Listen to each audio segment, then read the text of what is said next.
ഓം ശ്രീ വിരാട് വിശ്വബ്രഹ്മണേ നമഃ. ജ്ഞാനാനന്ദമയം ദേവം പഞ്ചകൃത്യപരായണം സർവവ്യാപിനമീശാനാം വിശ്വബ്രഹ്മാണമാശ്രേ. പ്രിയ ഭക്തജനങ്ങളെ, പാമ്പാടി ശ്രീ വിരാട് വിശ്വബ്രഹ്മദേവ ക്ഷേത്രം ദേശകാലാധിപത്യം ദേവനായ ഭഗവാന്റെ തിരുവുത്സവത്തിന് കൊടിയേറിയിരിക്കുന്ന ഈ അവസരത്തിൽ ഇവിടെ എത്തിച്ചേർന്ന എല്ലാവർക്കും ഭഗവാന്റെ കൃപയും കടാക്ഷവും അനുഗ്രഹം ഉണ്ടാവട്ടെ എന്ന് ആദ്യമേ തന്നെ പ്രാർത്ഥിക്കുന്നു.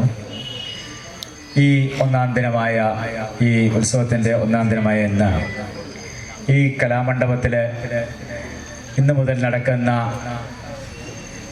കലാപരിപാടികൾ ഭഗവാന്റെ സാന്നിധ്യത്തിൽ ഔദ്യോഗികമായി ഉദ്ഘാടനം ചെയ്തതായിട്ട് അറിയിക്കുകയും ഒപ്പം ഈ കലാമണ്ഡപത്തിൽ ഈ പരിപാടികൾ അവതരിപ്പിക്കുന്ന എല്ലാ കലാകാരന്മാർക്കും ഭഗവാന്റെ അനുഗ്രഹം ഉണ്ടാവട്ടെ എന്ന് പ്രാർത്ഥിക്കുന്നു. വരും കാലങ്ങളിൽ ഈ ക്ഷേത്രത്തിൻ്റെ ഈ കലാമണ്ഡപത്തിലെ പരിപാടികൾ ദേശകാലാന്തരങ്ങൾക്കപ്പുറം എല്ലാവർക്കും ഈ ക്ഷേത്ര സന്നിധിയിൽ കലാപരിപാടികൾ അവതരിപ്പിക്കാൻ, അതുവഴി ഭഗവാന്റെ കൃപയും കടാക്ഷവും ഉണ്ടാവാൻ ആത്മാർത്ഥമായി പ്രാർത്ഥിച്ചുകൊണ്ട് നിർത്തുന്നു. നന്ദി, നമസ്കാരം. ദേവി സ്വർണ്ണ.